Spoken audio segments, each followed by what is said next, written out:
morning, guys. It's gardening on the West Fork. We're starting up on the deck. It's a walkthrough on a late summer garden tour. And the pots are doing lovely.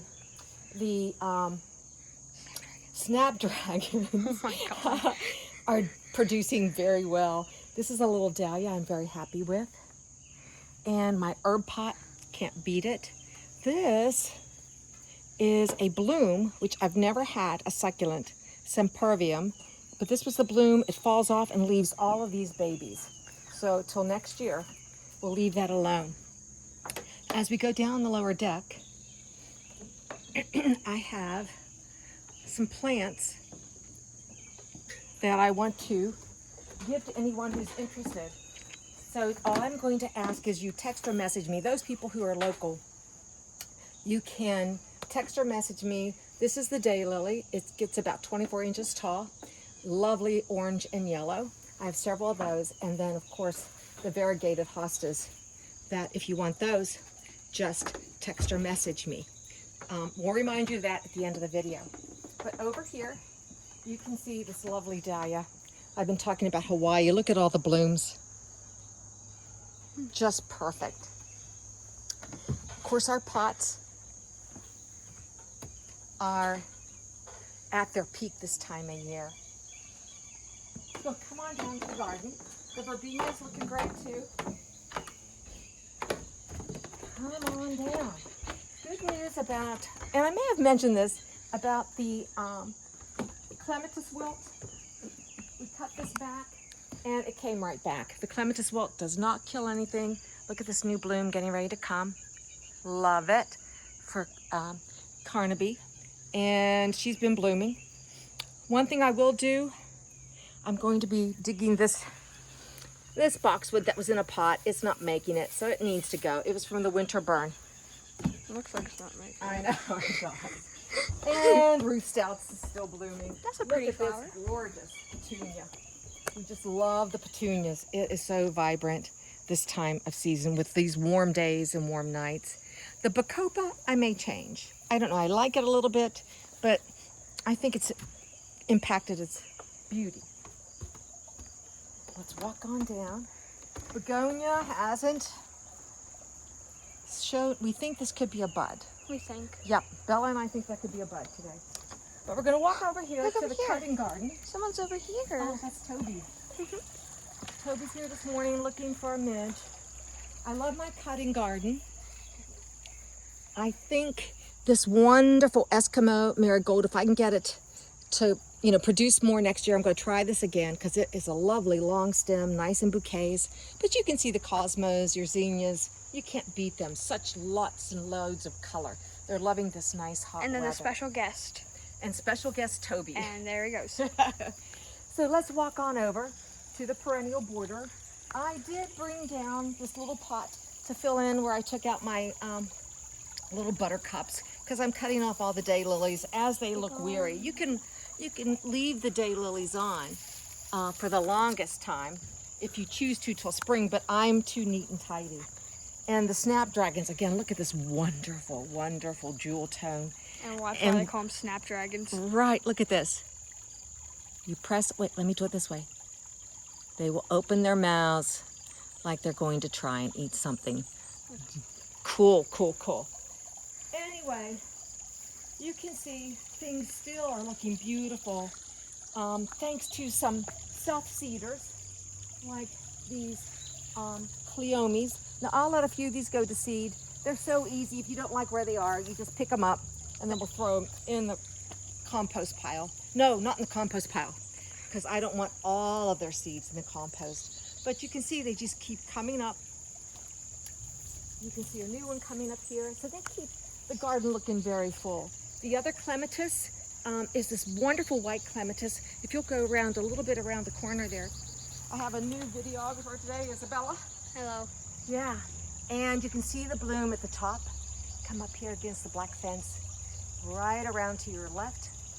The phlox is looking good, but you can see a bud back up on that fence a little bit. And the end of a bud, the white. But it also had the blight. Oh, look down there, all the white foliage blooms down there. And it came back. The sedum autumn joy, we've talked about that, how it's really showing this time of year. We're not going to get too close in this area. There's a lot of bees and fly behavior. We're thinking there could be a nest of bees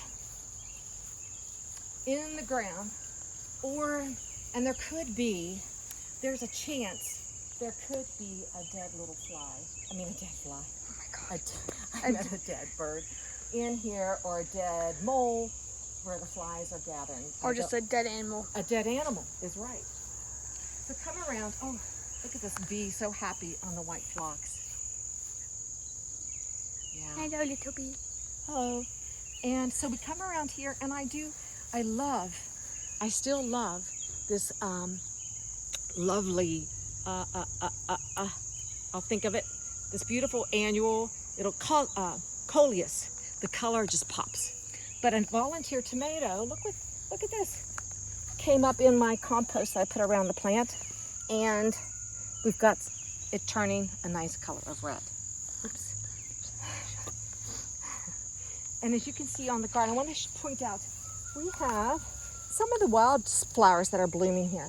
This one is jewelweed, and the good thing about jewelweed, number one, the what are those little birds?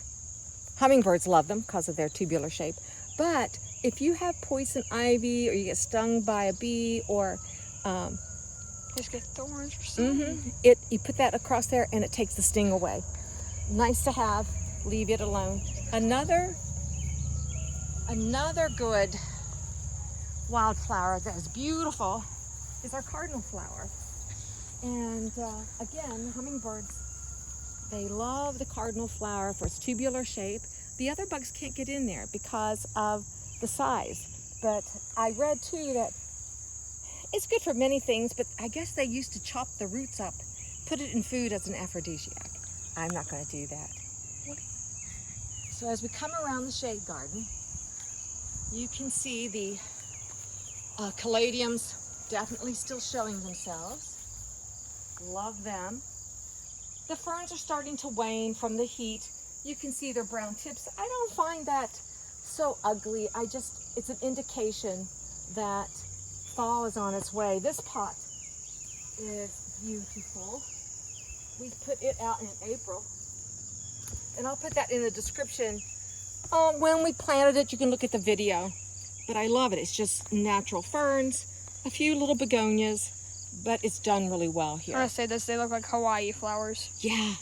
So let's move forward down through you can see the brown tips of the ostrich ferns.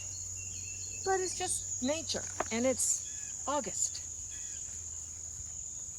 The good news is, the few annuals, the pot is just amazing. I think there were 2 or 4 inch pots I put in there, and again, I will put that in the description as where we found that, in which video, if you choose to. You can look at those, because as we go through the garden here, you can see back in here one of my favorite things. Let me scoot around here. Is almost ready to bloom, from Frick's Museum, the white anemone. Loving it. Lots of blooms. It'll be thrilling, and it will hopefully fill up the space. That's my hope. Give this a nice backdrop. So as we back out, thanks, Isabella. Legit back out. Backing out. This pot will go on the deck in a few weeks because it's just huge. Look at it in comparison to me. I mean, you can barely see me, right? I know, I love it. So let's go forward. And as you can see, things have just done great. So again, thanks for watching. And if you are close and you want either the Daylily or the hostas, just text or message me, and I'll tell you when to pick them up. Thanks for watching Gardening on the West Fork. Bye.